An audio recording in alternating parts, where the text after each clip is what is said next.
এই যাত্রীর কাছে না আছে টিকিট, না আছে কোনো মোবাইল অ্যাপ, তবুও জানা আছে কোথায় নামতে হবে, কখন নামতে হবে। লোকাল ট্রেনে মানুষ ভুল করে ভুল স্টেশনে নেমে যায়, ট্রেন পুরো থামার আগেই লাফ দেয়। কিন্তু এই ভাই সাহেব পুরো এনজয় করছে, যাত্রা, বাতাস নিচ্ছে, আবার ঠিক সময়ে ভেতরে সরে আসছে সেফটির জন্য। দেখুন, কুকুরটি ঘুমাচ্ছিল, যখন একটা স্টেশন আসে কি করে ওর ঘুম ভেঙে যায় এবং স্টেশনটিকে ভালো করে লক্ষ্য করে যে এটা তার স্টেশন নয় তো, এখানে তার নামতে হবে না তো। ভালো করে অবজার্ভ করে সে বুঝতে পারে না এটা তার স্টেশন নয়। সে আবার গিয়ে বসে পড়ে বা এদিকে ওদিকে ঘোরাফেরা করে।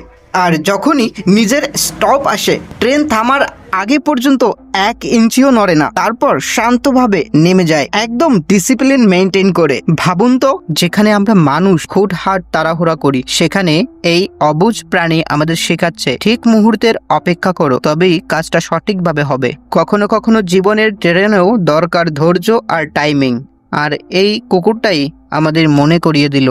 ভিডিওটি ভালো লাগলে একটা লাইক করে দেবেন এবং শেয়ার করে দিন আপনার বন্ধুদের সঙ্গে।